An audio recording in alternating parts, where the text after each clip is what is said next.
Hello and welcome, my dearest buddy. You found this message today because you impressed God in ways you probably didn't realize. The chosen one, not by doing something large or public, but by living responsibly, which, in God's perspective, entails performing modest things with a pure heart. Living correctly entails getting up and making your bed.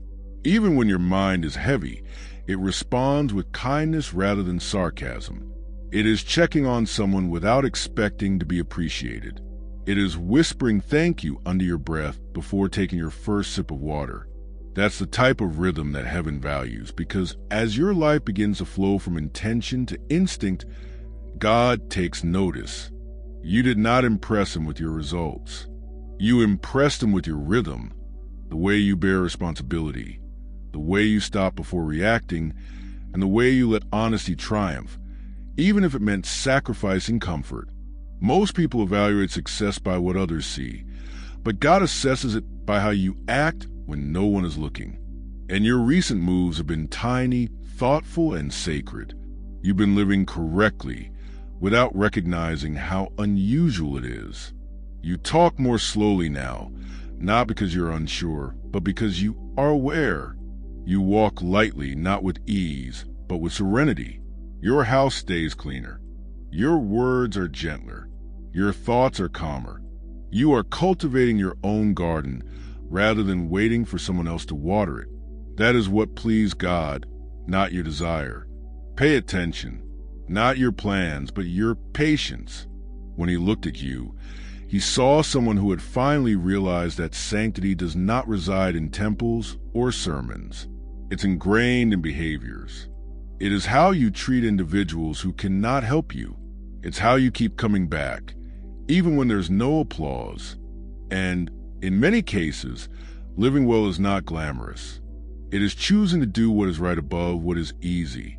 It's saying no to chatter when quiet is uncomfortable. It's praying before scrolling. It's forgiving individuals who still believe they've injured you. This is the quiet perfection that the invisible universe appreciates. And that is what your life has been saying recently. You impress God because you have been consistent. You have been truthful. You have been gentle, even when the world gave you every reason to be frigid.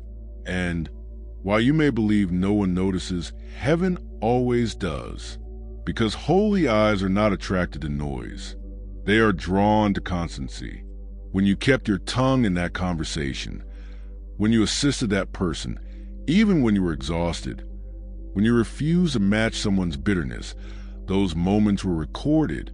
God observed a spirit that prioritized maturity above momentum. That is what living correctly looks like, and perhaps today feels average.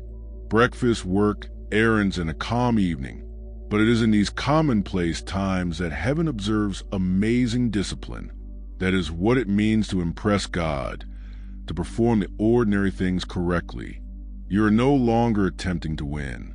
You're attempting to be well.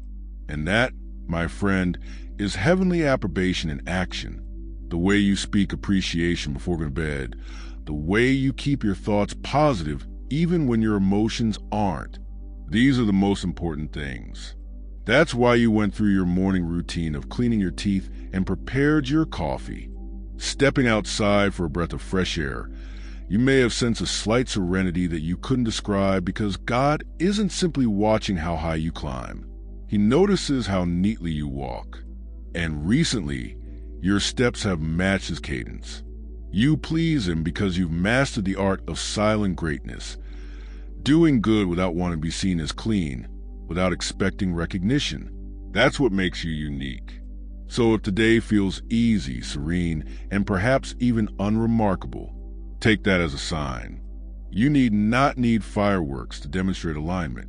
You simply need to keep living. Right? One honest word, one gentle action, one attentive breath at a time.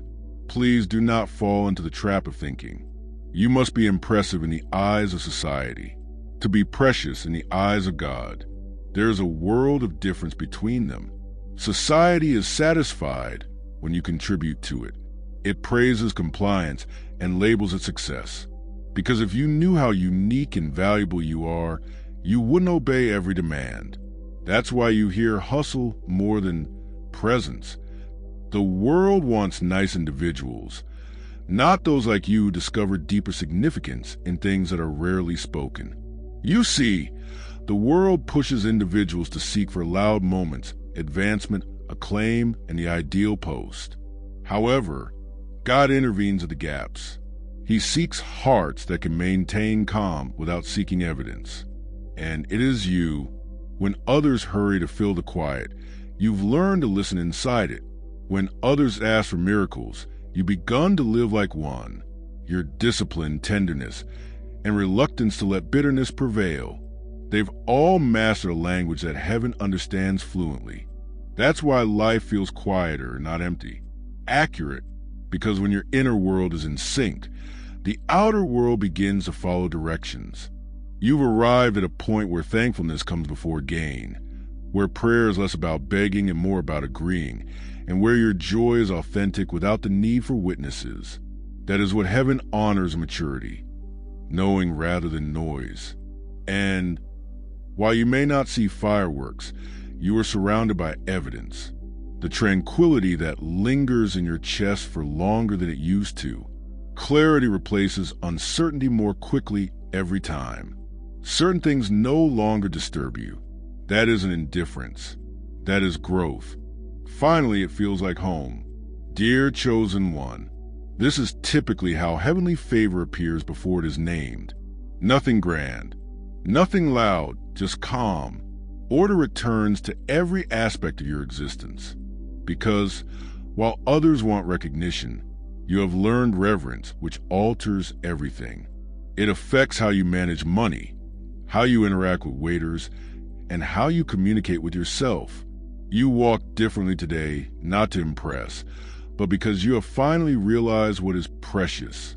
Even simple tasks like folding clothes, making supper, and shutting the door at night have become shrines of awareness. That is the sign of someone who has impressed God. They cease categorizing life into sacred and mundane. Every action is a prayer in motion. So, if you've been wondering why life feels slower, the reason isn't delay. It's a design. You are being taught divine pace. God does not measure in seconds. He measures through capitulation. He is persuading you to believe that calm is a sign of development. When you comprehend that fact, something extraordinary occurs. Your body relaxes. Your breathing deepens. Your mind stops bracing for the hit. You begin to realize how many minor details have already aligned for you. The chat that soothed you, the locked door that kept you safe, an unexpected burst of laughing, like medication. You realize you are no longer pursuing blessings. You're living within them. Every morning now feels somewhat different, not because the situation changed overnight, but because you did. You have given up battling for your life. You are collaborating with it. And this teamwork produces wonders. They are so subtle that they appear to be coincidences. That's what divine cooperation feels like when your efforts and God's grace work in tandem. It's what occurs when compliance no longer feels like a duty, but rather like a rhythm. And perhaps it is one of the true benefits of all this: rest rather than instant money or notoriety. The deep type that doesn't require flawless conditions. The type that occurs when you finally believe that your goodness has been recognized. Your faith and perseverance have been acknowledged. So, tonight, as you sleep down, realize that heaven maintains better records than the world ever could. Each time you chose integrity over convenience, it was documented. You always gave grace rather than gossip. It resonated throughout eternity. Every act of silent obedience made a deeper mark than any amount of adulation. That's why God's presence feels so close now. Not because he relocated, but because you did. You converted your daily existence into a dialogue, and he's reacting peacefully. The following days may appear to be routine on the surface. Traffic, email, dishes, and laughing. However, you'll detect a spiritual undertone throughout, a stability in your steps, trust in your timing, and a tenderness in how you handle things that used to make you nervous. That's what it looks like when someone impresses God while remaining humble. You are not performing holiness. You are practicing totality. That is more rarer. Remember that God is not waiting for a great gesture. He's smiling at the elegance in your little ones. Because the way you've been living recently, with patience, calm thankfulness, and a reluctance to let the world harden you, is the finest kind of praise. And heaven's applause does not sound like thunder. It sounds like quiet, like the breath you just inhaled, like the unwavering peace. No matter what tomorrow holds, that is how you know you have impressed God. And how do you keep living, right? Well, keep him smiling every day after. Thank you for joining me on this adventure. If this message connected with you, please share it with someone who might benefit from it, and subscribe to stay in touch. Continue your awakening journey by selecting one of the videos on your screen that speaks to you the most. See you there.